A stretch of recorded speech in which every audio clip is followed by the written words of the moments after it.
Review Astabrata. Berlatar belakang sejarah Kesultanan Mataram, menggetarkan, mendebarkan, menggelorakan semangat, cinta, dan perjuangan umat manusia yang ingin menyibak misteri kehidupan ini.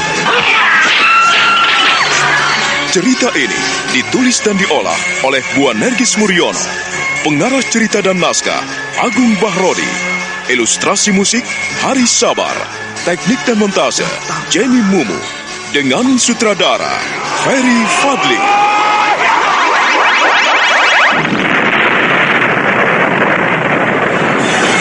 Kali ini mengetengahkan episode keempat dengan judul Geger Demak Bintoro.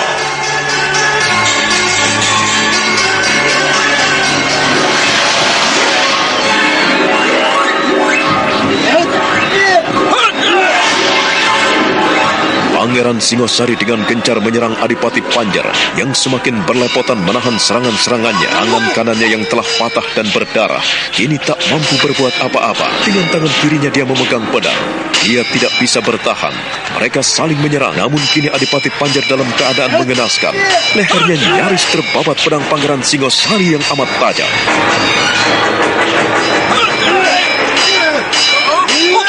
Mampuslah kau, tua bangka keparat.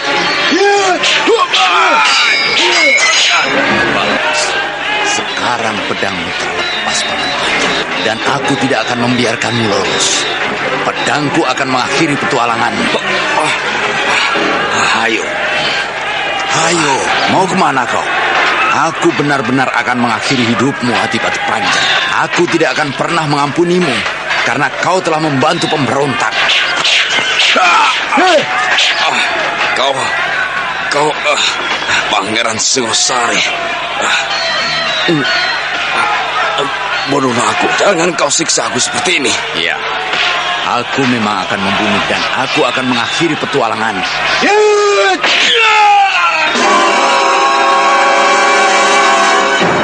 Dengan sekali sabetan pedangnya yang amat tajam, maka kepala Adipati Panjar pun putus dari tubuhnya. Darah pun muncrat dari lehernya yang terpapas. Tubuhnya terhempas di semak dan rerumputan. Pangeran Singosari memperhatikan pedangnya yang berlumuran darah, dan dia kembali menerjang turun ke medan peperangan dalam kancah pertempuran yang makin dahsyat.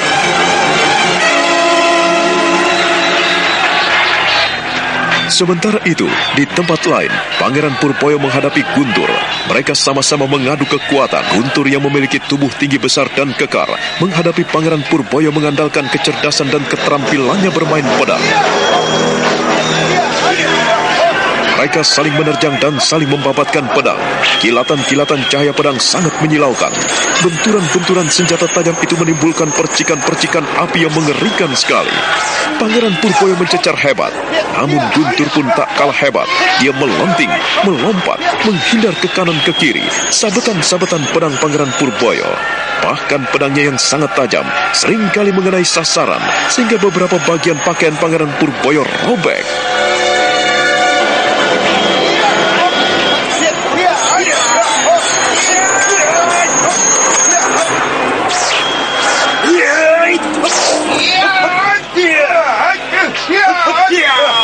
Mampuslah kau. Jangan lari.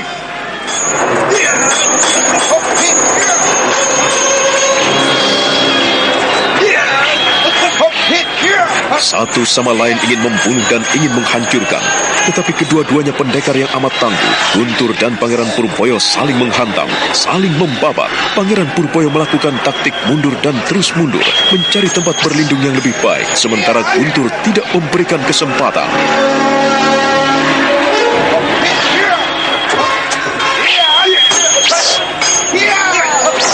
Mampuslah kau. Karena Guntur begitu pesat mendesak Pangeran Purboyo, maka Pangeran Purboyo berusaha untuk menghindarkan diri. Dia melesat dan melompat menghindari Guntur. Dia menuju ke tempat peperangan, sementara beberapa prajurit membantunya dan mengeroyok Guntur. Dan di tempat lain, Kiwari yang datang dari Mataram terus melarikan kudanya. Dia bermaksud untuk menemui Raden Mas Jolang Sang Prabu. Mengapa kau ada di sini, Wari? Hah? Bukankah ini di medan pertempuran? Mengapa kau datang di tempat perlindunganku? Ampunkan hamba, Kanjeng Sinuwun. Hamba bermaksud untuk membantu Kanjeng Sinuwun. Ini adalah pekerjaan para prajurit. Kau tidak perlu turun ke medan peperangan. Kau jangan mengorbankan dirimu. Tugas dan kewajibanmu di istana masih banyak. Ampunkan hamba, Kanjeng Sinuwun. Nampaknya peperangan semakin mengerikan.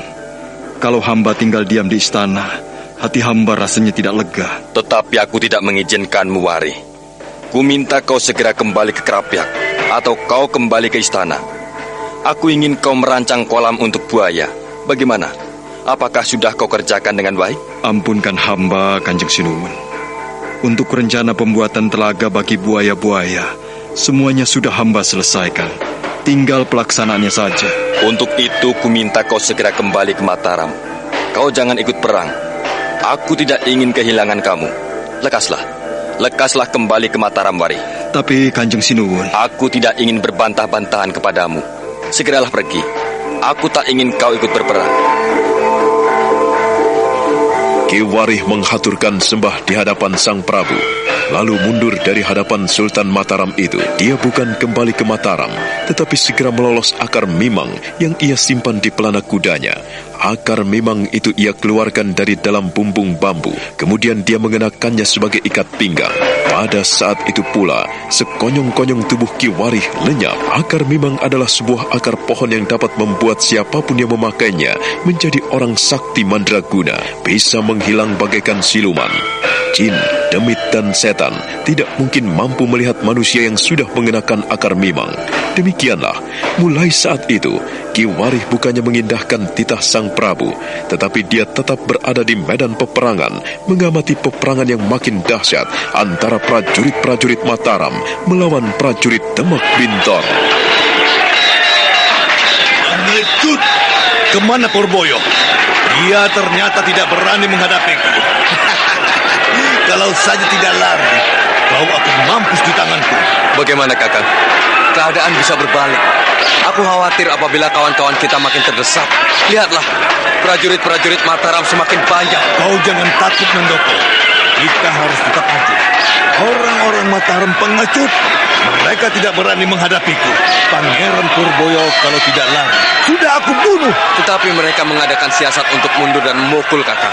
Kita harus hati-hati. Ayolah, kita gebuk terus. Berikan aba-aba pada anak buah kita agar mereka terus menyerbu. Serbu! Ayo, serang terus! Serang orang-orang Mataram!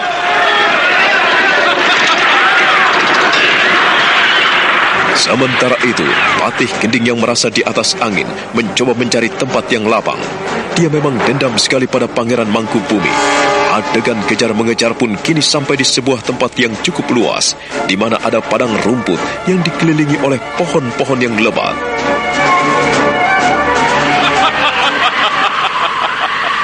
Dasar pengecut! Kau akan lari kemana, Paman Gending? Dua bangka kepara tak tahu diri. Mau kemana kau? Mangkubumi. Jangan merasa bangga, jangan sombong. Aku lari bukannya menghindarkan dirimu. Bukan, Mangkubumi. Tetapi lihatlah, aku telah mendapatkan tempat yang lapang supaya pertemuan kita ini tidak diganggu oleh siapapun juga. Sekarang marilah kita berlaga. Kita tunjukkan siapa yang kuat, siapa yang dikjaya. Ayo majulah, Mangkubumi. Hunus pedangmu dan kita saling mengerahkan kemampuan kita. Ayolah. Aku telah menghunus pedangku yang masih bernoda darah prajurit-prajurit Mataram. Sekarang cabutlah dan kita berlaga, Mangkubumi. Jangan tanggung-tanggung lagi. Pantang bagi Patih Gending untuk menghindari peperangan. Ayo, cabutlah pedangmu dan jangan ragu-ragu. Bagus sekali. Ayo, kita telah mendapatkan tempat yang lapang dan kau ternyata memenuhi ajakanku. Bagus. Ayo, mari Mangkubumi. Kita berlaga sebagai para pendekar. Paman Gending, kau seorang prajurit. Aku pun prajurit. seorang prajurit, dia akan memilih dua pilihan, mati atau hidup, dibunuh atau membunuh. Ayolah, jangan banyak bacot. Majulah, majulah Mangkubumi. Aku tetap siap.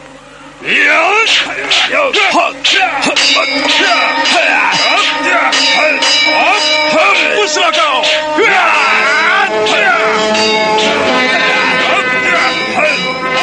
Patih Gending benar-benar menunjukkan kemampuan dan keterampilannya memainkan pusakanya.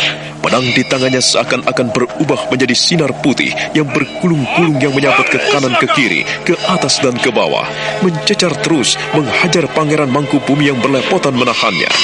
Pangeran Mangkubumi benar-benar terkejut melihat permainan pedang Patih Gending yang luar biasa. Dia melompat mundur beberapa tindak. Mengapa kau mundur, Mangkubumi? Kau heran apabila Gending bisa memainkan pedang dengan bagus? Ayo. Kuakui, kau memang hebat, Paman Gending.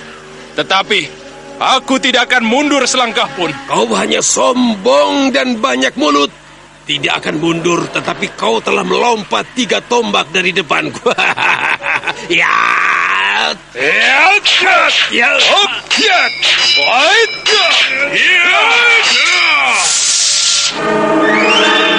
Patih Gending terkejut sekali ketika pedangnya membentur sebuah benda keras sekali. Dan ketika dia membuka matanya lebar-lebar, maka di depannya telah berdiri seorang lelaki tua. Tua bangka keparat, mengapa kau mengganggu kami, ha? Kau benar-benar laki-laki pengis dan kepara. Adik Gending, kau sudah lupa diri.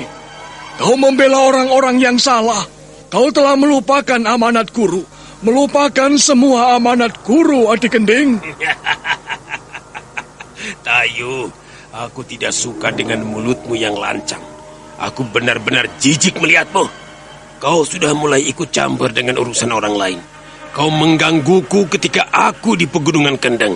Kau pun mengganggu orang-orangku saat bertarung di Ngaseman. Dan sekarang kau pun telah turun tangan mengganggu urusanku di sini. Ingatlah Kakang Tayu, aku tidak segan-segan untuk membabat lehermu. Kekuasaan dan kedudukan telah membutakan matamu, Adik Gending. Kau benar-benar telah lupa diri. Pedangmu memang sangat tajam dan bisa memangkas leherku. Tetapi hati dan pikiranmu akan mematahkan semuanya. Nampaknya kehidupanmu telah berakhir. Dan sinar wajahmu pun telah menunjukkan akhir dari hidupmu. Keparat kau. Ya.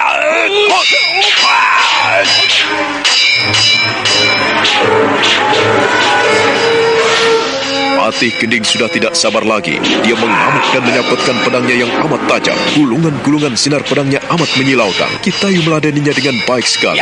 Orang tua itu dengan lincah dan ringan sekali melompat-lompat, melenting-lenting, dan berjumpalitan di udara. Ia mengakui kemampuan bermain pedang adik seperguruannya itu semakin tangguh dan luar biasa.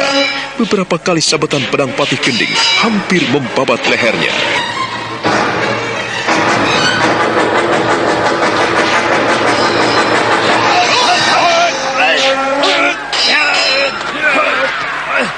Mampuslah kau. Ya.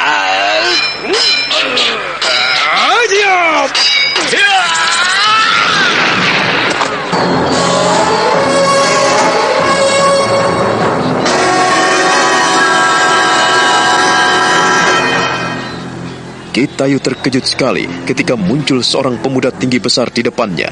Pemuda itu telah melontarkan tenaga dalamnya hingga dapat mematahkan serangannya yang dilancarkan pada Patih Gending. Dan dia tidak asing lagi dengan pemuda itu. Dia pun tersenyum menyeringai sambil menyilangkan kedua tangan di dadanya. Oh, rupanya kau Kolocok. Ingatanmu cukup tajam, lelaki tua. Eyang Tayu, seharusnya kau tidak perlu ikut campur urusan kami. Mengapa kau datang juga di tempat ini? Aku tidak akan pernah membiarkan kebatilan melanda dunia. Aku tidak akan membiarkanmu mengobrak-abrik Mataram. Dan komplotanmu itu pun akan kubabat habis. Bagus. Bagus sekali. Eyang Tayu, ternyata kau masih memiliki taring. Tetapi kau jangan sombong apabila bisa mendesak Paman Gending. Hadapilah aku, Kala Cokro.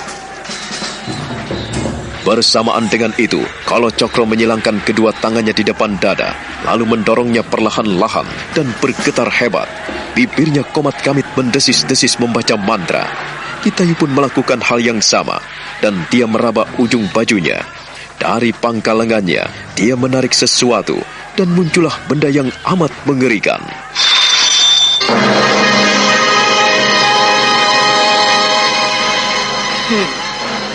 Keluarkanlah kemampuanmu. Aku akan menghadapinya.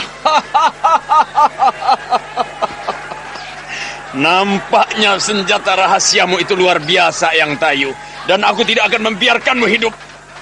Aji Cokro Geni!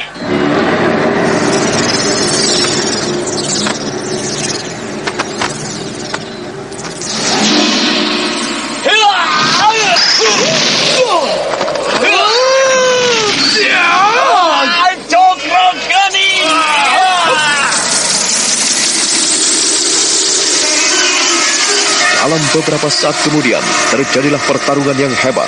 Kala Cokro melontarkan ajian Cokro Geninya yang berupa lingkaran-lingkaran bola api yang menghantam ke tubuh Kitayu. Tetapi Kitayu yang telah menghunus Kiai Pedang Kangkam sudah memiliki benteng yang amat kuat. Ia bisa menangkis serangan-serangan itu, hingga serangan Kala Cokro pun membentur udara kosong. Pohon-pohon yang terkena serangannya roboh berantakan. Sementara itu, Pangeran Mangkubumi telah mengejar Patih Gending, dan mereka pun kembali bertarung semakin seru.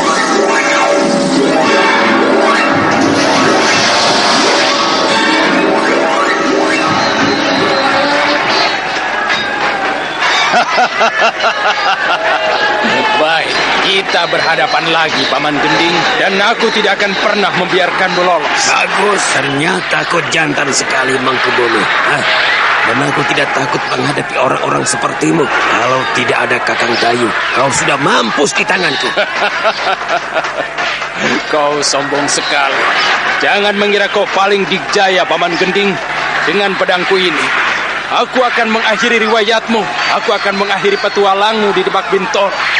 Dan kau akan kusingkirkan karena kau telah menodai Mataram. Mulutmu pun terlalu lebar, kau terlalu pongah, Mangkubumi. Hadapilah Patih Gending. Sekalipun aku sudah tua, tapi aku pun masih bisa merobek mulutmu.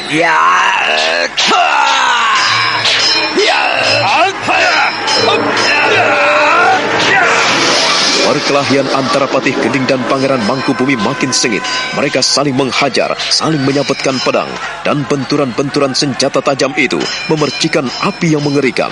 Percikan-percikannya mampu menghanguskan tumbuh-tumbuhan yang tersambar di sekelilingnya.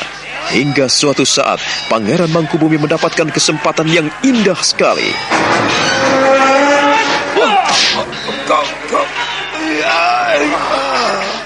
Sekarang kau boleh sombong.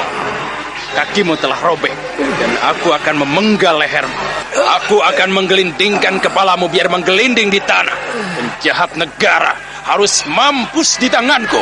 Aku tidak akan membiarkanmu hidup, Paman Gending. Bagus, sekalipun kau bisa melukai kakiku, tetapi jangan meremehkan aku, Jangan sombong dan pongah, Mangkubumi. Jangan mimpi kau bisa mengalahkan Gending.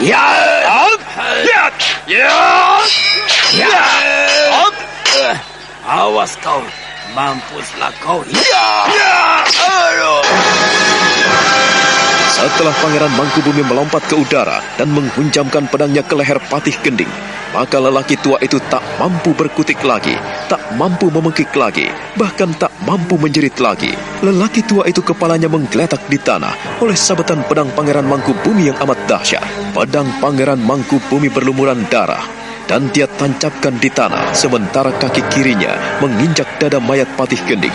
Dari penggalan pedang di leher itu, maka muncratlah darah berhamburan kemana-mana. Tangan dan kaki Patih Gending berkelojotan di tanah. Kepalanya terpental jauh dari tubuhnya, matanya terbuka lebar, dan mulutnya mengeluarkan darah.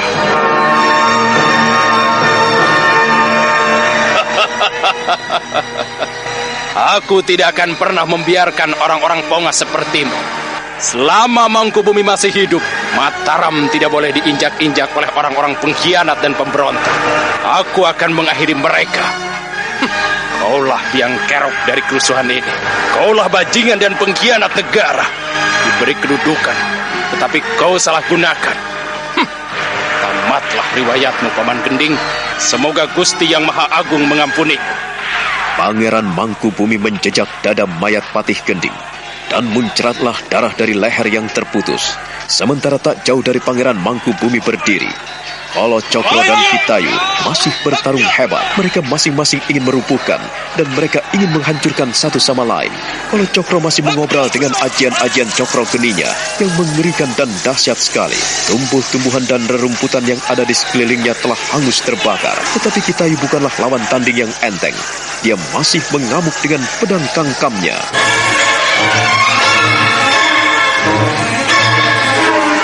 Perkelahian mereka semakin seru, dan di luar dugaan mereka, ada seseorang yang mengintip dan makin mendekati pertarungan itu.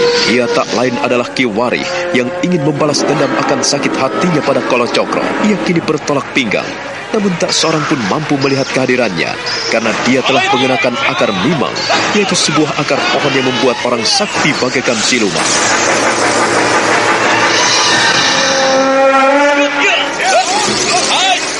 Aku akan mempermalukanmu. Aku akan memotong auratmu, Kolo Cokro. Jangan mengira kau sakti mandraguna. Jika Yang Tayu belepotan dan kewalahan, maka aku akan membantunya. Lihatlah ini, Ki Warih akan bicara dengan caranya sendiri. Hup!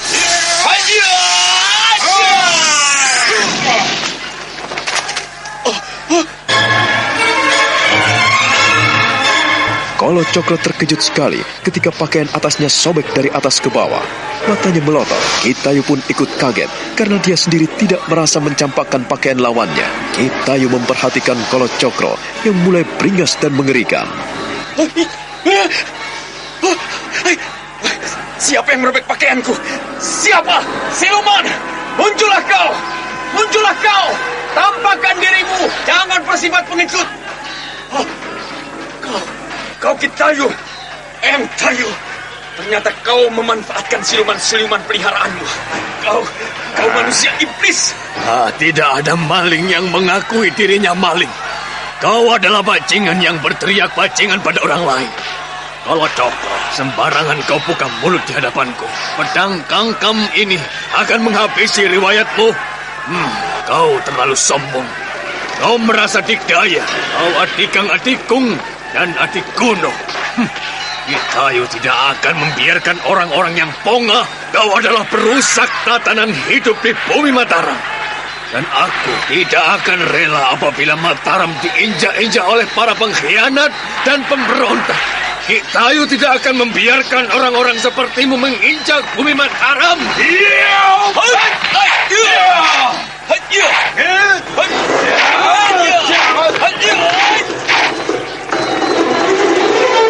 Perkelahian semakin dahsyat sekali. Kolo Cokro menghindari sabetan-sabetan pedang kangkam yang dilancarkan Kitayu bagaikan orang kesetanan. Tetapi lelaki tua perkasa itu tidak pernah mengenal lelah. Dia tetap maju dan menerjang, tidak memberikan kesempatan pada Kolo Cokro yang mundur untuk melancarkan ajian cokro geninya. Ia terus didesak rapat. Dan pada suatu ketika, sabetan pedang kangkam itu nyaris membabat lehernya.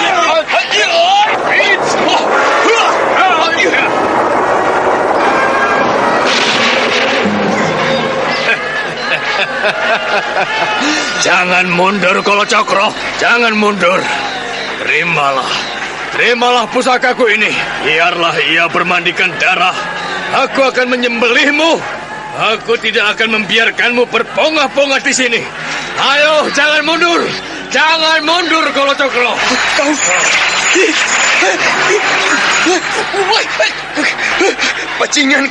Bajingan kau Kitayu.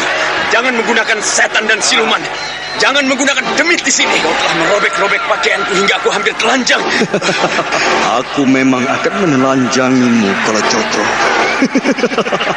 Aku akan membuatmu malu di depan orang-orang Mataram. Bahkan orang-orang pun akan mentertawakanmu. Gila, demit, setan parayangan, muncullah. Hadapi Kolo Cokro. Jangan bermain kucing-kucingan. Setan alas, munculkanlah dirimu. Oh, Kitayu, jangan menggunakan demit-demit elek. Jangan menggunakan setan parayangan untuk memalukan orang. Kau memang layak dipermalukan, Kolocokro. Kau memang pantas dibikin malu di depan orang-orang Mataram. Kitayu, kalau kau tidak menghentikan perbuatan iblis-iblismu dan demit-demitmu yang kau suruh merobek pakaian, maka aku tidak segan-segan untuk membunuhmu. Jangan hanya omong besar, Kolocokro. Jangan hanya besar mulut.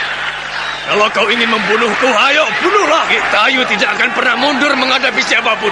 Ayo majulah. Sejak tadi kau ingin membunuhku.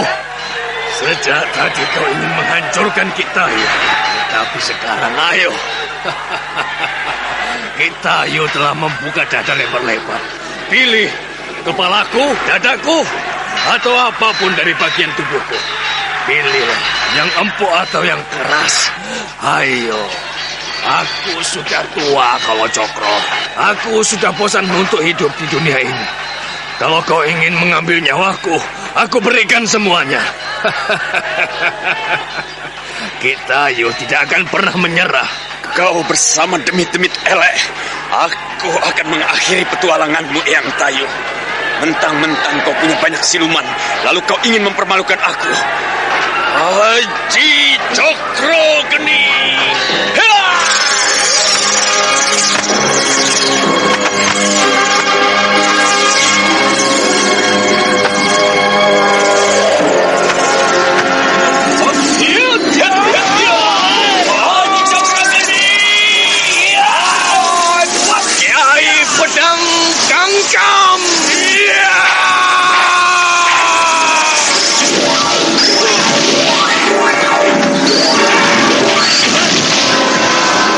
Cokro semakin membabi buta. Dia mengamuk dan melontarkan ajian Cokro Geni ke sana kemari. Tetapi tangkisan-tangkisan Kitayu yang menggunakan pedang kangkam itu pun luar biasa. Kitayu mampu menangkis dengan hebat. Benturan-benturan ajian Cokro Geni yang dilontarkan Kolocokro mengenai udara kosong. Bahkan pohon-pohon di sekeliling yang terkena hajaran ajian Cokro Geni itu menjadi korbannya. Tanah-tanah di sekitarnya telah berlubang di sana-sini karena ajian Cokro Geni yang menyasar. Sebaliknya, di dalam alamnya yang tidak pernah terlihat oleh siapapun, Kiwari hanya tertawa-tawa melihat Kolocokro yang mulai telanjang. Mampuslah kau tua bangka.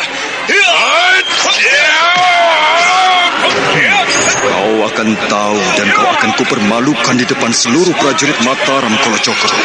Aku tidak akan mengampunimu lagi. Aku tidak akan memaafkanmu lagi, bajingan.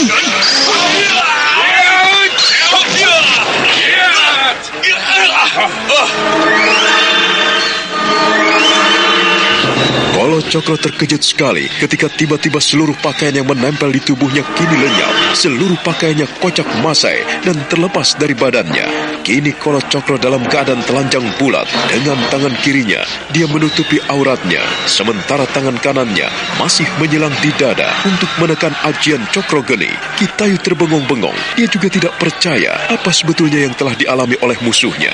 Laki-laki edan, kau benar-benar gila. Kaulah yang sinting, memberontak, kau telanjang bulat di depanku. Kau sudah gila, kaulah yang edan. Kitayu, aku tidak akan melupakan. Kau telah mempermalukan aku. Jangan curang, Kitayu. Ayo suruhlah keluar siluman-siluman yang telah mengeroyok. Kau telah dibantu oleh demit, setan parayangan dan jin. Mereka telah mengoyakkan pakaianku hingga aku telanjang. Dan aku tidak akan membiarkanmu hidup. Aji Kolocokro, Cokro Geni.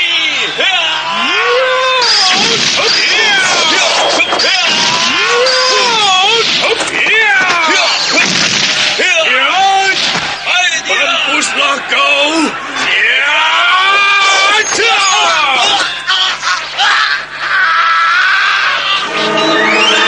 Kolocokro melompat 3 tombak dari depan Kitayu. Dia tidak percaya bahwa auratnya telah lepas, terbabat oleh sebilah pedang.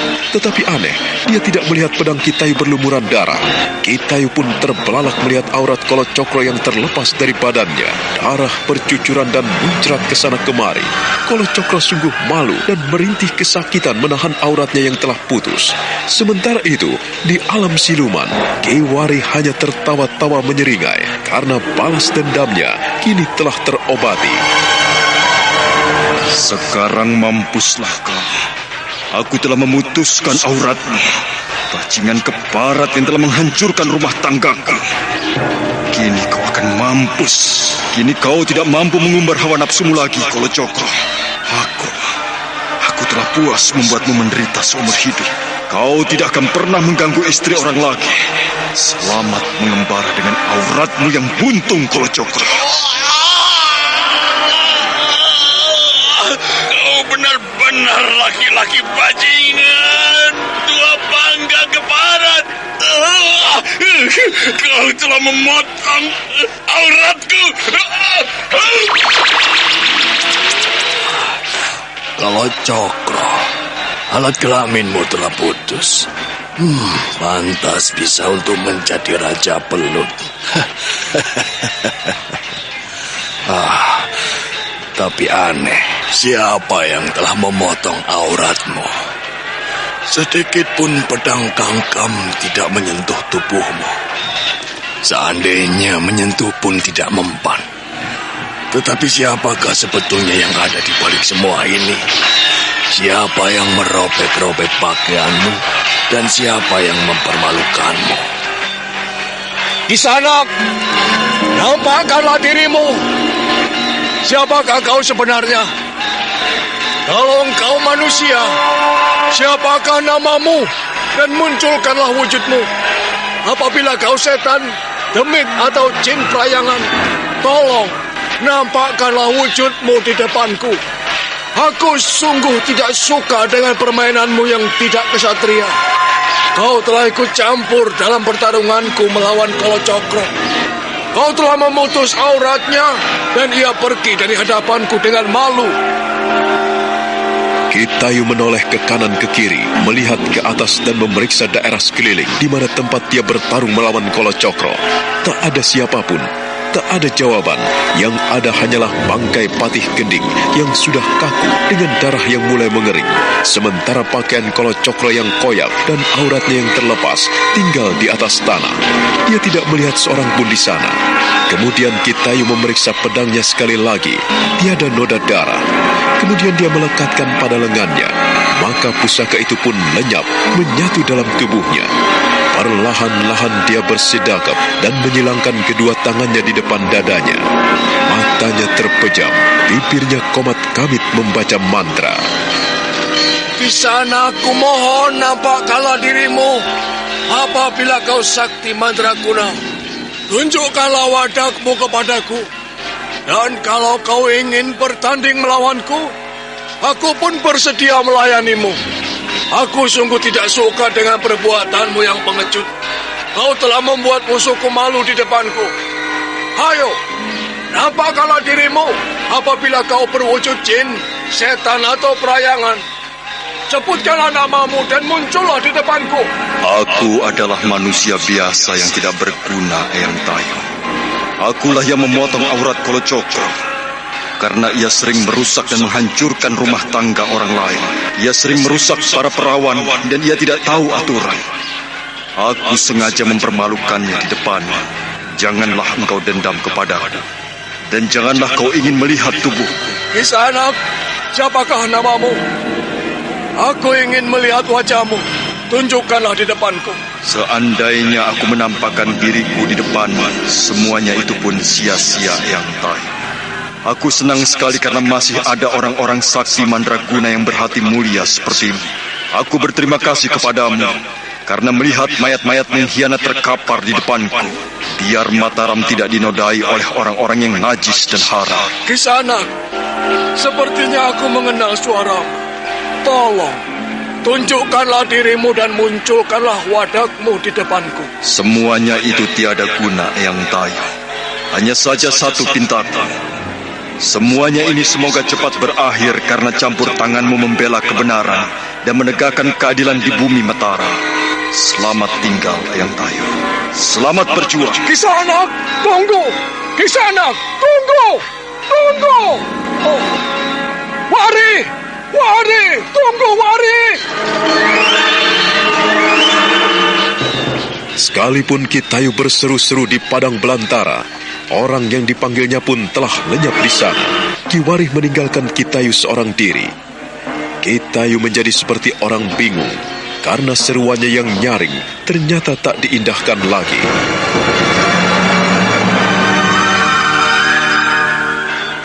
Oh, aku tidak salah dengar.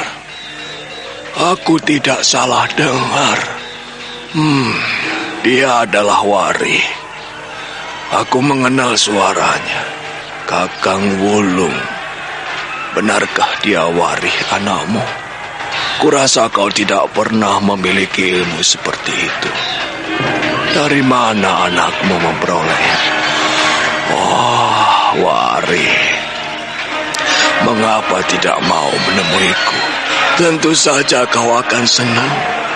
Dan aku akan mempertemukan dirimu dengan putramu yang kini ada padaku, Aji Sukmo. Kau memang akan menjadi pendekar besar, cucuku. Baiklah, baiklah. Jika bapakmu tidak mau bertemu denganku, barangkali masih banyak pekerjaan yang harus dihadapi.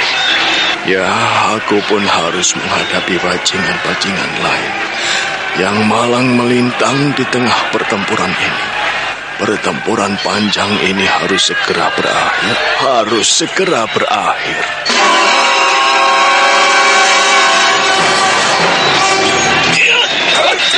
Kau pengkhianat negara. Aku akan membunuhmu. Ternyata pangeran-pangeran Mataram pengecut. Kau tidak pantas menjadi pangeran Pringgoloyo. Majulah kalian berdua. Purboyo, Pringgoloyo, majulah. Aku akan menumpas kalian. Sombong sekali kau, Guntur. Kamilah yang akan menggorokmu. Kau hanya besar mulut. Kau telah lari dari hadapanku. Jangan kira Kang Mas Purboyo menghindarimu. Pringgoloyo tidak akan membiarkanmu. Iya. Iya.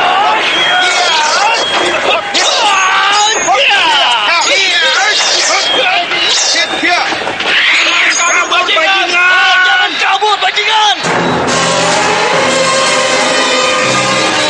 Karena menyadari keadaannya yang terkepung, maka Guntur tidak mengindahkan lagi seruan Pangeran Purboyo, Pangeran Pringgoloyo, dan Pangeran Juminah yang mengepungnya. Dia melenyapkan diri, dia lari dari medan peperangan. Prajurit-prajurit Demak Bintoro dan prajurit Mataram bergelimpangan menjadi mayat. Mayat-mayat bergeletakan di sana-sini.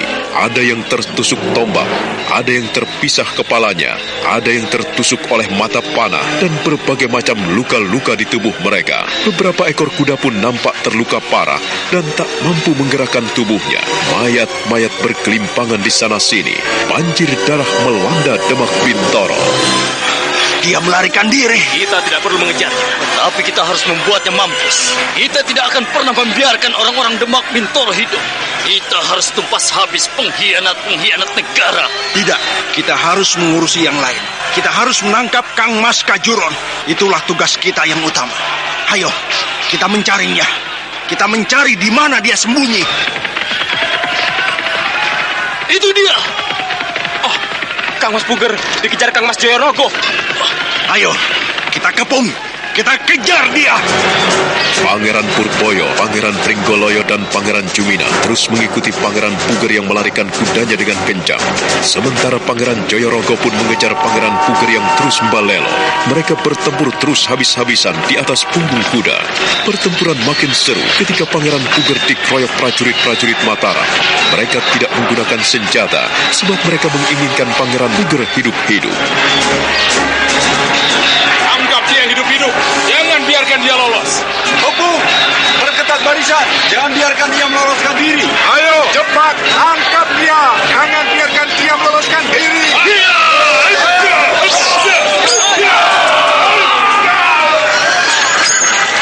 kalau kalian tidak minggir, kepala kalian akan kuputus dan kupisah dari badan kalian. Ayo, majulah. Mengapa kalian tidak berani menyerangku? Ayo! Tangkaplah aku. Majulah satu persatu. Atau kalian maju bareng. Royoklah Puger. Royoklah Kentol Kajuron. Dan aku akan membinasakan kalian. Menyerahlah kau Kentol Kajuron. Kalau kau tidak mau menyerah, maka kau akan mati. Bale Mangkubumi, aku tidak akan pernah membiarkan orang-orang yang tidak berhak duduk di singgasana Istana Mataram. Kentol Kajuron, turunlah dari kudamu dan menyerahlah. Kalau kau tidak mau menyerah, maka kau akan dipermalukan di Mataram. Kami akan menangkapmu hidup atau mati.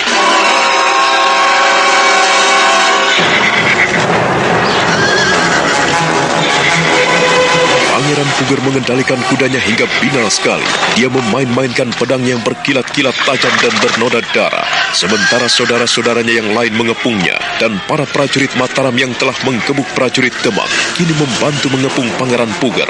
Mereka ingin menangkap hidup-hidup. Pangeran Mangkubumi sudah tidak sabar lagi untuk menangkap Pangeran Puger Kentol Kajuron.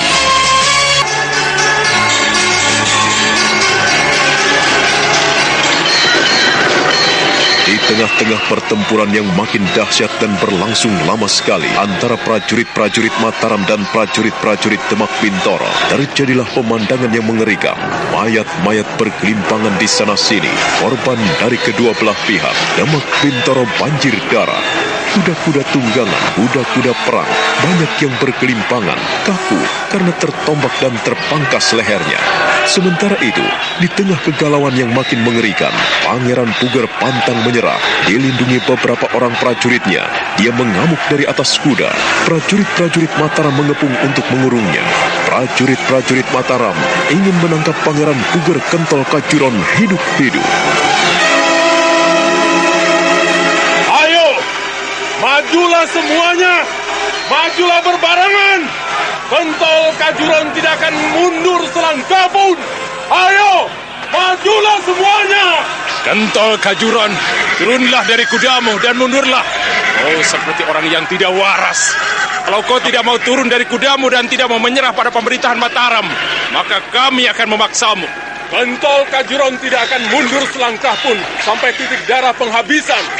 Aku ingin menunjukkan kebenaran dan keadilan yang kalian injak-injak dan kalian lecehkan. Kentol Kajuron, nampaknya kau tidak bisa disayang lagi. Jangan menyesal apabila aku menangkapmu dan memotong lehermu. Ayo, tangkap! Serbu! Tangkap dia! Tangkap dan rangkap Kentol Kajuron!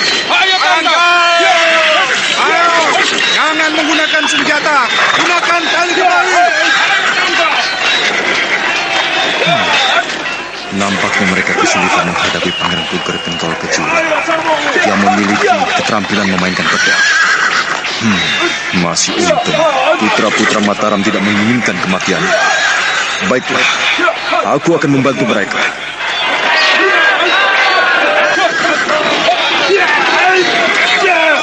Mampuslah kau semua prajurit-prajurit Mataram.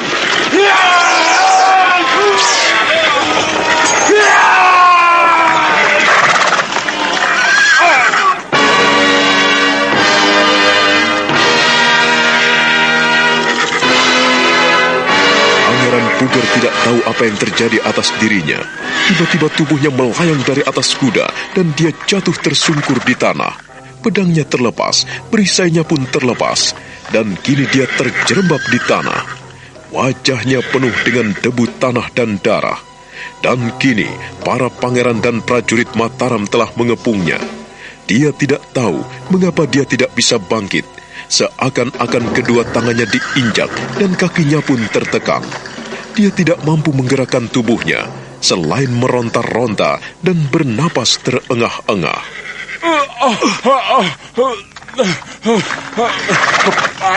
Kau tidak akan lepas, Pangeran Puger Kajuron. Kau akan merasakan buah dari kemurkaanmu. Pangeran Puger tidak berani bergerak ketika sebuah cangak menancap di lehernya. Dia tidak berani bergerak ke kanan atau ke kiri karena cangak, yaitu mata tombak yang berjula dua itu, menghadang lehernya, menjepit lehernya di antara tanah. Kalau saja dia bergerak, maka lehernya bisa putus. Kini dia berusaha tenang dan berdiam diri dengan mata melotot. Mulutnya terbuka lebar, sebab Pangeran Indronoto, yaitu Temenggung Gondomestoko, memancangkan cangaknya di lehernya. Pak Likmu Mangkubumi telah memperingatkanmu, dan kau tidak mau mengindahkannya, Kendol Kajurun. Sekarang, kami terpaksa menangkapmu, dan kami akan mengadilimu di istana. Cepat, rangket dia dan masukkan ke dalam keranjang. Tanpa perlawanan, akhirnya Pangeran Puger pun dirangkep. Dia dimasukkan ke dalam keranjang dan dipikul 4 prajurit meninggalkan Demak Bintoro. Selamat jalan pemberontak, selamat jalan pengkhianat, dan kau akan diadili pemerintah Mataram. Rasanya lega bisa memberikan yang terbaik buat negeri Nusantara ini. Aku bahagia. Oh, bumi pertiwi, tinggallah aman dan tentram, wahai bumi Mataram. Namun aku tidak tahu harus berbuat apa jika putra-putramu banyak yang memberontak.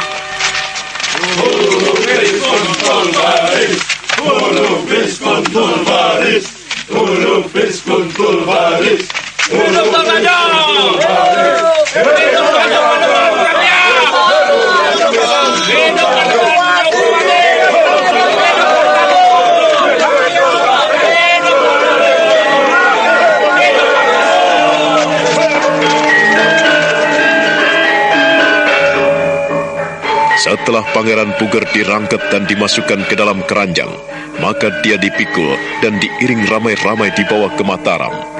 Mereka meninggalkan Demak Bintoro dan membawa penjahat perang itu. Dan ketika tengah malam, prajurit Mataram telah sampai di Jatisari.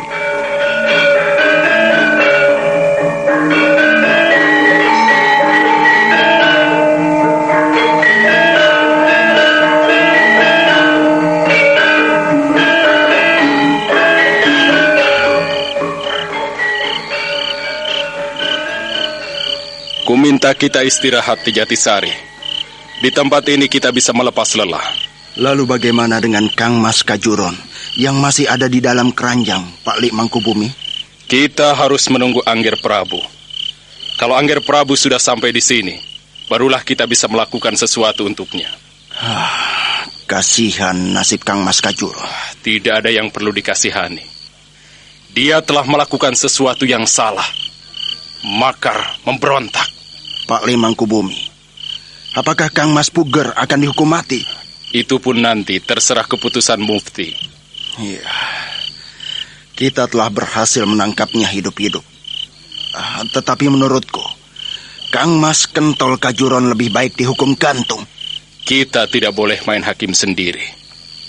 Biarlah Adimas Prabu yang menentukan semuanya. Biarlah para mufti yang memutuskan.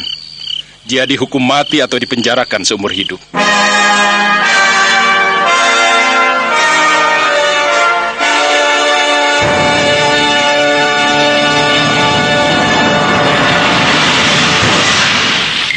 Seharusnya kau tidak lakukan semua ini. Kang Mas Puger kelewatan. Aku sudah sering mengatakannya kepadamu, Jayorogo. Aku tidak akan mundur selangkah pun. Aku tidak akan mundur selangkah pun. Sekalipun kau telah dirangket seperti ini, kau jangan mengeraskan hatimu, Kang Mas Puger. Seharusnya kau minta ampun pada Adimas Prabu. Kalau kau tetap mengeraskan kepala, kau bisa dihukum pancung, Kang Mas. Demi kebaikan, demi masa depan dirimu sendiri dan keluargamu, kusarankan kau minta maaf pada Adimas Prabu. Kau mohon ampun pada Eyang Mondoroko dan Pak Lik Mangkubumi. Kalau kau tetap berkeras kepala, aku tidak tahu, Kang Mas. Aku tidak akan tahu apa yang akan terjadi padamu. Aku harus minta maaf, merunduk di depan Jolang. Kang Mas Puger, kau jangan seperti itu. Kau jangan seperti itu, Kang Mas. Sadarilah keberadaanmu. Sadarlah akan dirimu, Kang Mas. Kedua tangan dan kakimu masih dirantai. Bahkan kau dimasukkan ke dalam keranjang bagai burung seperti ini. Sadarlah, Kang Mas. Sadarlah. Kau harus minta maaf. Setidak-tidaknya agar kau mendapatkan pengampunan. Pikirkanlah Kang Bola Resati dan anak-anakmu. Pikirkanlah. Jangan memikirkan dirimu sendiri, Kang Mas. Aku harus minta maaf. Iya. Itu jalan satu-satunya yang terbaik untukmu. Kau harus ingat istri dan putra-putramu.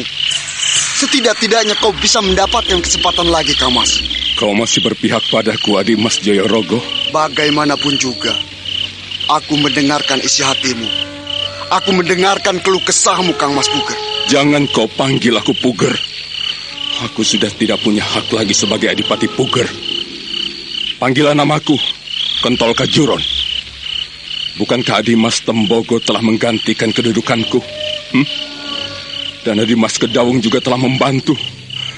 Aku sudah tidak dibutuhkan lagi. Sekali lagi, kau jangan lupa diri, Kang Mas Kajuron. Kau harus menggunakan kesempatan dalam kesempitan ini. Satu-satunya jalan adalah minta maaf. Ingatlah, banyak prajurit Mataram yang telah tewas dan para pengikutmu pun banyak yang bergelimpangan menjadi mayat. Ingat, Kang Mas Kajuron, pengikutku pun habis dihancurkan oleh orang-orangmu. Tidak, aku harus minta maaf. Sekali lagi, hanya itu saranku. Mumpung saat ini masih di Jatisari, tak lama lagi kita akan sampai di Mataram, sampai di istana. Sebelum kita berangkat ke Mataram untuk menentukan semua masa depanmu, lebih baik kau segera minta maaf. Percayalah, barangkali masih ada kesempatan untukmu buat memperbaiki diri. Apakah kau menyarankan semua itu dengan tulus, Adimas Jayorogo? Maafkan aku apabila aku ada di pihak musuhmu. Aku harus bertugas. Aku menjalankan perintah Adimas Prabu Jolak. Kau harus paham semua ini. Ingatlah itu, Kang Mas Kajuron. Kalau aku harus minta maaf padanya, lalu bagaimana caranya? Aku malu. Aku malu, Adimas Jayorogo. Aku malu sekali. Kau tentu lebih mengerti bagaimana cara yang lebih tepat. Kau harus mengerti bagaimana menggunakan keadaan seperti ini. Kedua tangan dan kakimu diborgol. Kau ditaruh di atas tandu seperti ini. Kau dimasukkan dalam keranjang seperti burung. Sebelum Adimas Prabu sampai di sini, kau harus menyusun rencana bagaimana untuk minta maaf. Aku akan menjembatani semua ini. Aku akan membantumu, Kakang. Benarkah Adimas Jayorogo? Benarkah? Hati-hatilah kau. Di sini ada Paman Singosari, ada Paman Indronoto, ada Pak Lemangkubumi. Hati-hatilah. Hati-hati. Kudengar orang-orangmu terbunuh.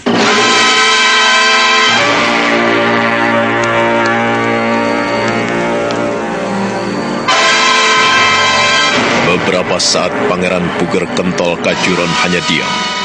Tatap matanya kosong menerawang jauh ke depan. Sementara Pangeran Jayorogo menatapnya tajam. Dia melihat kegetiran dan beribu dendam tergambar di wajah kakaknya. Namun ia tidak mampu berbuat apa-apa melihat keadaan Pangeran Puger Kentol Kajuron dengan kedua tangan dan kaki diborgol dan berada di dalam keranjang di atas tandu. Sementara malam semakin hening. Hanya jilatan-jilatan api yang berkobar-kobar yang berbicara menanggapi keheningan malam. Sementara itu, para prajurit jaga sudah banyak yang terlelap tidur karena kelelahan setelah bertahun-tahun menghadapi pemberontakan Demak Bintoro yang mengerikan.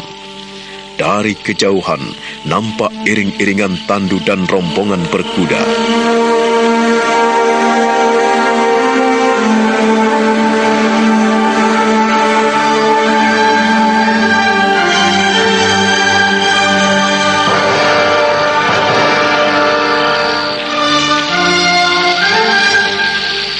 Bagaimana, Kakang?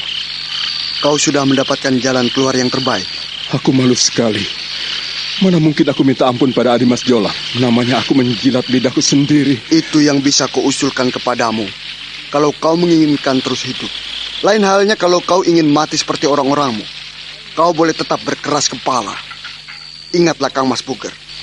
Paman Tondonegoro telah mati. Paman Panjer pun tewas. Dan kau ingin mendengar? Bahkan Pati Gending pun telah tewas. Semua orang-orangmu telah dikalahkan prajurit-prajurit Mataram. Kau harus menerima kenyataan ini. kini hanya tinggal kau seorang diri. Kau harus pikirkan anak-anak dan istrimu. Pikirkanlah itu baik-baik. Saranku ini jangan kau sia-siakan, kakak. Lihatlah, dari arah barat terlihat iring-iringan obor tentara berkuda sudah mulai ke sini.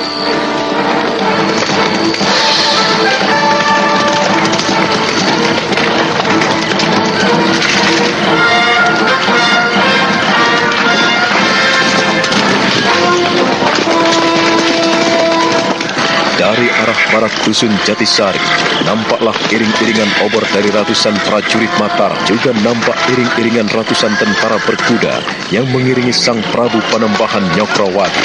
Panembahan Nyokrawati diiringi pengawal-pengawal perkasa dan berkuda di sampingnya adalah Adipati Mondoroko yang selalu berada di dekatnya. Kedua orang utama Mataram itu langsung mendekati tandu di mana terletak sebuah keranjang yang mengurung Pangeran Puger Kentol Kajuron dalam keadaan terborgol.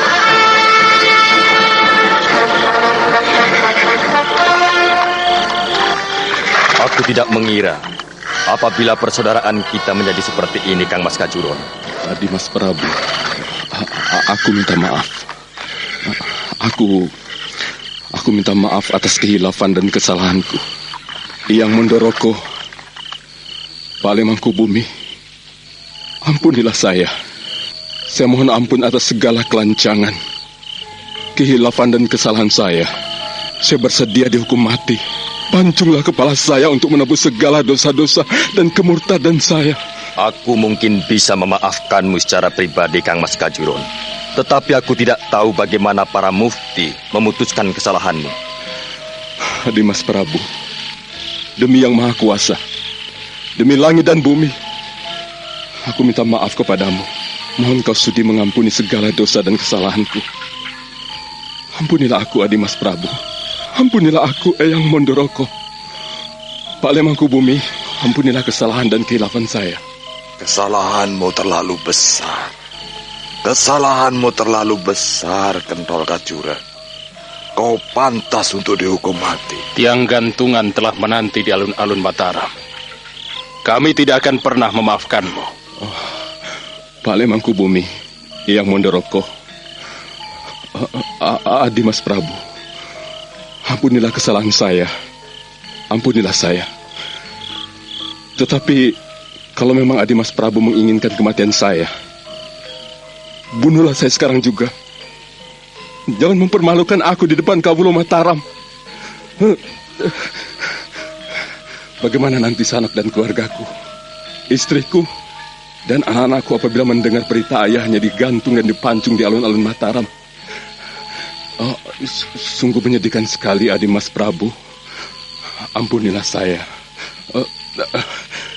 Ratapanmu sungguh menyedihkan dan memilukan, Kentol Kajuron. Tetapi hatiku tidak terketuk oleh ratapan dan tangismu. Kesalahanmu terlalu besar. Ribuan putra-putra Mataram yang terbaik telah terbunuh oleh keganasanmu, oleh kebobrokan mentalmu. Kau telah menghancur leburkan kepercayaan pemerintah Mataram. Kau memang pantas untuk dihukum. Aku tidak mengerti apa yang kau inginkan, Kentol Kajuron. Aku sungguh tidak tahu. Kau sudah diberikan wewenang, kepercayaan, dan kekuasaan. Kau sia-siakan semua itu untuk memuaskan hawa nafsumu. Sekarang kau meratap, minta maaf dan memohon ampun. Kau telah membunuh ratusan nyawa, bahkan ribuan prajurit telah mati terkapar akibat ketololanmu, kebodohanmu. Pemerintah Mataram tidak akan pernah mengampunimu. Kau harus digantung di alun-alun agar dilempari kotoran orang-orang sepasar. Pale Mangkubumi, ampunilah saya. Ampunilah saya, Pale. Saya betul-betul hilaf. Saya betul-betul goblok, tolol dan bodoh sekali. Kalau sebetulnya semua ini bukan pikiranku, bukan keinginanku, Ya, aku memang salah, Pale. Tetapi semua ini gara-gara lelaki tua busuk itu. Jangan menyalahkan orang lain. Tetapi lihatlah dirimu sendiri, Kentol Kajuron. Jangan suka melempar kotoran di wajah orang. Jangan suka mencoreng arang dan jangan suka mengkambing hitamkan orang lain. Sementara kau sendiri sebetulnya belepotan kotoran. Aku muak dengan rengekanmu. Berulang kali aku telah memperingatkan kepadamu. Tidak pemberontak. Kau betul-betul seperti bajingan. Aku malu punya keponakan seperti kau. Aku muak melihatmu. Aku muak melihatmu, Kentol Kajuron. Pak Mangkubumi, ampunilah saya. Ampunilah kelancangan anakmu ini. Aku tidak punya keponakan seperti kau. Kau tidak ubahnya seperti Durjana.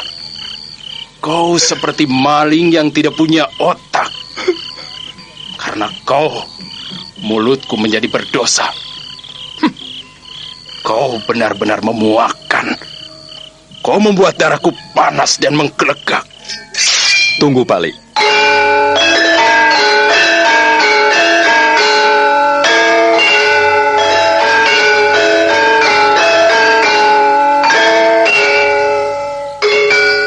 Biarlah aku membabat lehernya di sini juga. Di depanmu, Angger Prabu, anakku. Aku tak akan pernah memaafkannya. Aku tidak akan pernah mengampuninya lagi. Kalau tadi siang aku masih menahan diri untuk menangkapnya hidup-hidup. Tetapi malam ini tidak. Kesabaranku telah hilang. Kesabaranku telah lenyap ketika melihat tampangnya seperti babi hutan. Tak tahu malu. Tak tahu diri kau. Pak Li, kumohon sarungkan kembali pedangmu. Pak Li, jangan menumpahkan darah. Kang Mas Kentol Kajuron, atas nama pemerintah Mataram, atas nama seluruh rakyat Mataram, dan atas nama aku pribadi, aku, Jolang yang disebut Kawula Mataram Panembahan Nyokrowati, biarkanlah Kang Mas Kentol Kajuron tetap bernapas. Biarkanlah ia masih bernapas, Pak Li. Seperti Betoro Condro yang memiliki kelemah lembutan dan banyak pengampunan. Yang selalu memiliki welas asih pada orang-orang yang minta maaf. Tunjukkanlah pula itu dalam dirimu, Pak Li. Seperti apa yang kau camkan kepadaku saat kau lantik aku menjadi raja di Mataram.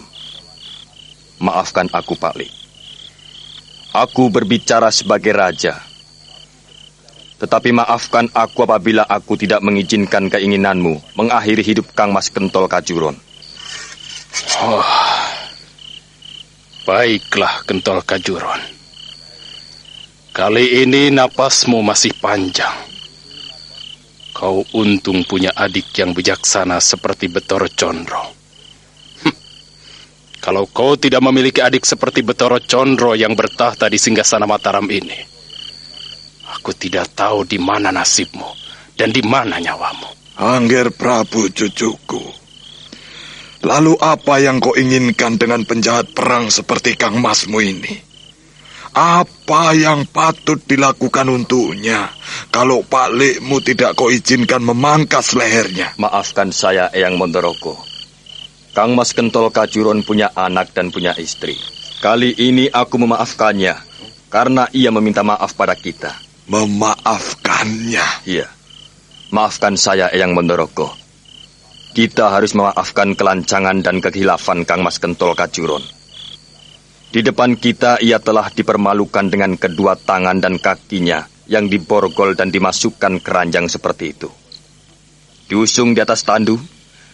Dengan demikian, ia telah mendapatkan upah yang setimpal. Ia telah mendapatkan ganjaran yang setimpal dengan apa yang dilakukannya. Tetapi kesalahan kakangmu itu tidak bisa diampuni lagi.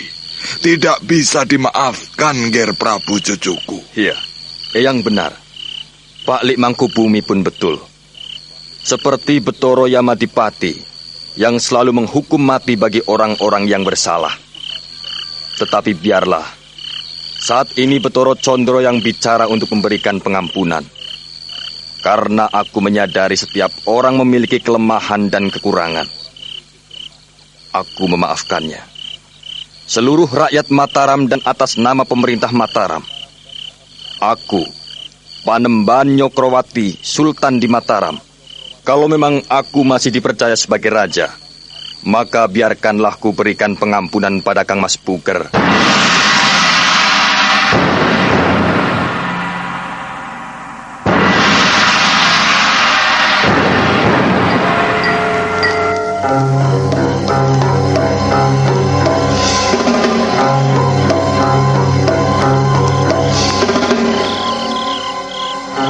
Tapi aku sulit sekali menerima alasanmu itu, Angger Prabu cucuku. Aku juga tidak mengerti, Angger Prabu anakku. Seperti yang pernah Eyang kemukakan kepadaku di istana, juga seperti apa yang pernah disampaikan Pak Lik Mangkubumi dan para telik sandi dari Demak Bintoro. Bukankah Kang Mas Kentol Kajuron hanyalah korban hasutan dari Paman Gending dan Paman Tondonegoro, juga hasutan Adipati Panjer yang kini telah menjadi mayat? Kang Mas Kentol Kajuron hanyalah korban orang-orang yang picik dan berpikiran licik. Kalau Kang Mas Kentol Kajuron tidak dihasut mereka, pastilah tidak akan terjadi pertumpahan darah di antara kita. Kang Mas Kentol Kajuron.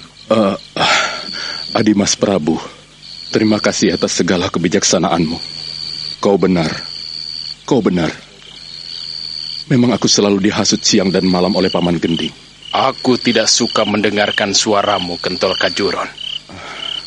Dalam keadaanmu yang terkutuk seperti itu, kau masih menyalahkan orang lain. Lihatlah dirimu sendiri. Jangan menyalahkan orang lain. Kau benar-benar bermoral tempe. Maafkan Pak Li. Sudahlah. Kang Mas Kentol Kajuron. Adi Mas Prabu. Kau mendengar sendiri. Tidak ada yang menyetujui apabila kesalahanmu dimaafkan. Seharusnya hukuman pancung paling layak untuk kesalahanmu ini. Tapi berkat kemurahan yang maha agung, kau diampuni. Tetapi sebagai tanggung jawab dari apa yang telah kau lakukan, maka kau tidak bisa bebas bergerak. Prajurit, hamba Kanjeng Sinuhun. Ku minta kau mengerahkan kawan-kawanmu untuk menyiapkan tandu. Besok, pagi-pagi sekali bawalah Kang Mas Kentol Kajuron ke Kudus.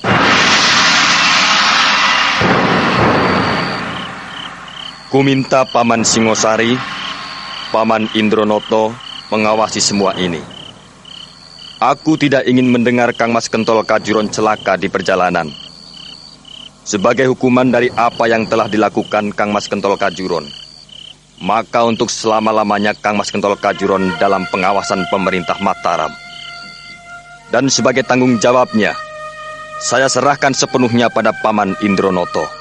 Hamba Kanjeng Prabu sesembahan hamba. Dan dengarkan untukmu, Kang Mas Kentol Kajuron. Mulai malam ini kau tidak diperkenankan menginjakkan kakimu di istana Mataram.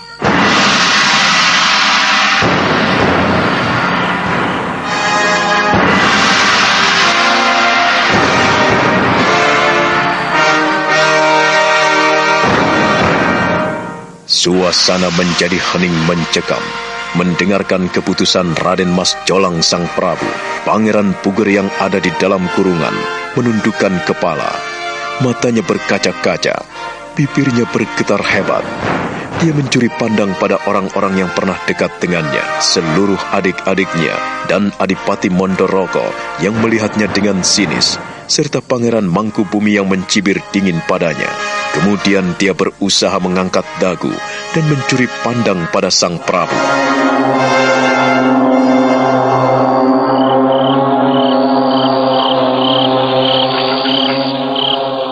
Semua ini mudah-mudahan bisa menjadi pelajaran bagimu, Kang Mas Kentol Kajuron. Kau harus ingat bahwa tidak seorang pun yang mampu melakukan kehendak yang maha kuasa apabila tidak dilengkapi dengan hikmat dan kebijaksanaan. Terus terang, kami sebetulnya telah melihat gejala-gejala yang kurang beres saat kau mendapatkan kedudukan di Demak Bintoro. Lebih-lebih Paman Gending memang selalu menghasutmu. Kami semua tahu itu. Pak Lik Mangkubumi memperingatkanmu. Tidak kau dengarkan. Ya, mungkin inilah yang terbaik yang menjadi pilihanmu. Jadi jangan menyesal apabila mulai malam ini kau tidak kuperkenankan lagi duduk di Demak Bintoro.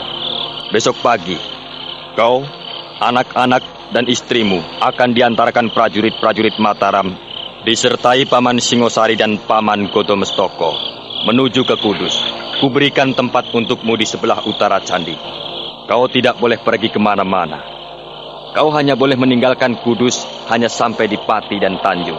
Kau mendengarkan itu, Kang Mas Kentol Kajuron? Terima kasih atas segala kebijaksanaanmu. Terima kasih atas segala kemurahanmu, Adimas Prabu. Kau jangan menyesal apabila dalam setiap gerak-gerikmu akan diawasi oleh orang-orangku. Kau akan selalu dijaga ketat oleh abdi dalam raja. Dan kau hanya memiliki kebebasan bergerak sampai Pati dan Tanjung. Ingat-ingatlah itu. Jangan melanggar aturan yang telah kuberikan kepadamu dan peganglah kepercayaan ini sekali lagi. Karena apabila kau melakukan tindakan yang fatal lagi, maka pemerintah Mataram tidak akan pernah mengampunimu.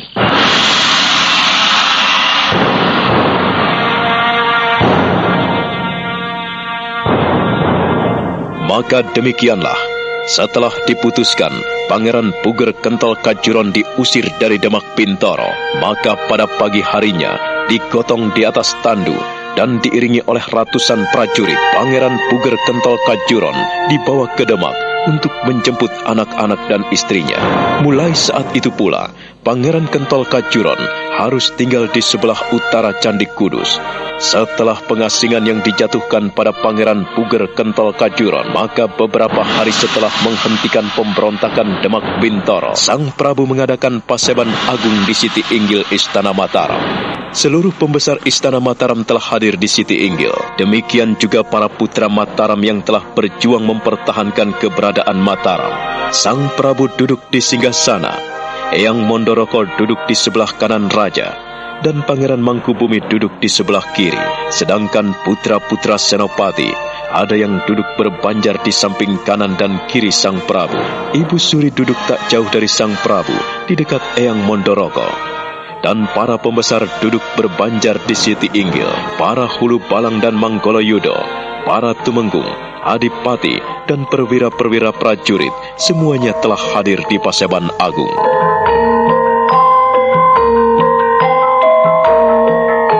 Salam dan hormat kami Sang Prabu. Terimalah sembah kami. Hidup Sang Prabu. Semoga Yang Agung menganugerahkan hikmat dan kebijaksanaan. Kiranya Yang Maha Agung memberikan umur panjang. Terima kasih atas salam dan hormat kalian semua. Aku terharu sekali atas kerja keras kalian selama bertahun-tahun menghadapi Kang Mas Kentol Kajuron yang balelo. Tidak masuk di akal apabila sejauh itu ia melakukan pemberontakan. Ia melibatkan Paman Panjer dari Kediri dan melibatkan orang-orang Gresik. Bahkan banyak orang-orang Jawa Timur yang ikut mendukung pemberontakan Kang Mas Kentol Kajuron. Semoga semua ini menjadi pelajaran buat kita. Karena kecerdikan Paman Gending, maka mereka dapat merampas senjata api dari negeri Belanda. Mereka ku ketahui menawan orang-orang Belanda, dan saat ini kita tidak tahu nasibnya. Tetapi baiklah, biarlah semua yang terjadi di Mataram ini menjadi pelajaran yang sangat berarti. Ingat-ingatlah, dengan berakhirnya pemberontakan Kang Mas Puger Kentol Kajuron, tahun ini ku beri tanda Raksi Pakso Noto Janmo. Raksi Pakso Noto Janmo yang memiliki arti yang bijaksana, senantiasa mengatur orang-orang. Dengan Raksi Pakso Noto Janmo ini, maka kita mampu mengakhiri pemberontakan Kang Mas Kentol Kajuron. Mengurangi lendir, tepat jatuh di tahun 1527 Jawa. Itu sebabnya, Bu Tuti, suami saya menyesal sekali dengan apa yang dilakukan orang-orang Demak Bintoro. Yang salah memang sudah pantas dihukum, dan yang berjasa buat negara sudah selayaknya menerima ganjaran yang sepadan. Pada saat ini, komentar bintang film, saya benar-benar ikut berbela sungkawa bagi para prajurit yang telah tewas di medan pertempuran. Saya menyesal sekali, karena dalam peperangan ini mengorbankan rakyat jelata yang tidak berdosa harus menjadi korban. Sehingga banyak kawulo Mataram yang tewas. Korban di antara kita sudah tidak terhitung lagi. Dengan sedalam-dalamnya, aku pribadi dan pemerintah Mataram ikut berbela sungkawa kepada Paman Indronoto yang telah berjasa untuk menenangkan kembali orang-orang Demak Bintoro dan dapat menumpas pengikut-pengikut Guntur. Dengan ini kuberikan kedudukan di Demak Bintoro untuk menjadi adipati di sana. Terima kasih, Kanjeng Sinuwun. Hamba menghaturkan sembah dan hormat. Semoga Paman Indronoto memegang kepercayaan ini sebaik-baiknya. Hamba Kanjeng Sinuwun. Hamba akan memegang teguh. Jika hamba ingkar janji, biarlah petir dan halilintar menyambar hamba. Ku pegang janjimu, Paman Indronoto. Aku percaya kepadamu. Kang Mas Joyorogo? Saya Adimas Prabu. Karena besar jasamu di dalam penumpasan pemberontakan Demak Bintoro ini, dan kau telah mengorbankan seluruh tenaga, pikiran, dan anak buahmu, sehingga mereka banyak berguguran di medan pertempuran. Kali ini kuserahkan Ponorogo ke dalam tanganmu. Kau kuperkenankan membawai 4 kadipaten di Jawa Timur, supaya kau kelola sebaik-baiknya. Terima kasih, Adimas Prabu, atas segala kepercayaan yang kau berikan kepadaku. Aku akan memegang apa yang telah kau serahkan kepadaku. Dengan demikian kau menguasai daerah Ponorogo, daerah Ponoragi, daerah Malang, dan daerah Noyohito. Keempat daerah ini menjadi wewengkonmu. Jangan sampai kau sia-siakan. Jadi kau di sini membawai para adipati yang ada di sana. Segala upeti dan cacah ataupun pajak yang lain, kuserahkan semua ke dalam pengawasanmu. Terima kasih, Adimas Prabu. Dan kepada yang lain, akan mendapatkan penghargaan yang layak. Selain itu, pemerintah Mataram juga akan memberikan piagam kepada semua prajurit yang telah berhasil mempertahankan keberadaan Mataram. Untuk simbol dari penyerahan penghargaan itu, saya mohon agar Eyang Mondoroko beserta Pak Lik Mangkubumi sudi mengenakan medali dan menyerahkan sebuah keris pusaka dari istana kepada Paman Singosari.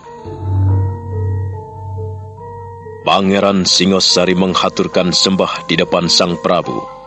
Lalu Pangeran Mangkubumi dan Eyang Mondoroko pun bangkit dan menyerahkan penghargaan yang diberikan pemerintah Mataram kepada prajurit-prajurit Mataram yang telah berhasil membela dan menegakkan keberadaan Mataram.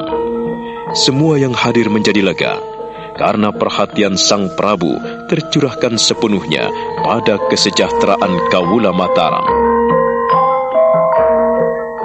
Dan semoga semua ini menjadi peringatan buat kita semua. Kita harus tetap waspada untuk menjalankan tugas dan kewajiban kita masing-masing. Apa yang diberikan kepada prajurit dan orang-orang yang telah membela negara, janganlah dilihat dari apa yang diberikan pemerintah Mataram. Jangan dilihat nilainya, jangan dilihat materinya. Lihatlah makna di balik pemberian itu, bahwa pemerintah Mataram tidak membutakan matanya atas orang-orang yang berjasa pada negara.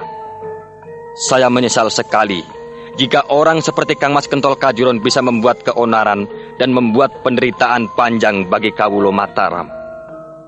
Ini patut disesalkan, dan jangan sampai terjadi hal-hal seperti itu lagi. Dalam kasus pemberontakan Kang Mas Kentol Kajuron ini, sepenuhnya akulah yang bertanggung jawab.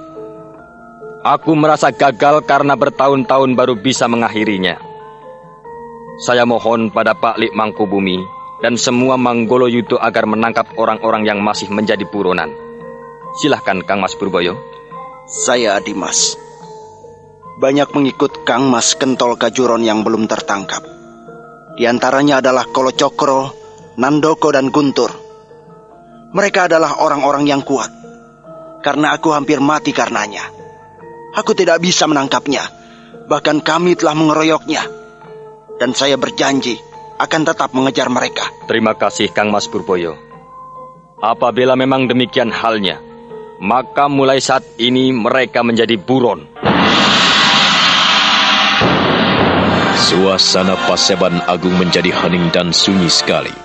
Semua yang hadir menahan napas, di samping rasa duka cita yang amat dalam, juga terharu melihat kebijaksanaan Sang Prabu menghadapi situasi yang menegangkan selama ini. Mata Sang Prabu yang amat tajam bersinar-sinar memperhatikan satu persatu hadirin yang ada di Paseban Agung. Perlahan sekali, lalu dia memejamkan mata sambil menahan napas. Ada beban yang menggantung di wajah Sang Prabu.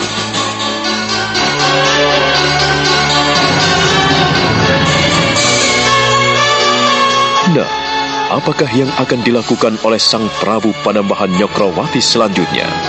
Saudara pendengar, silakan menunggu seri berikutnya dalam serial Wahyu Astabrata pada episode kelima dengan judul Sang Mempelai. Sampai jumpa.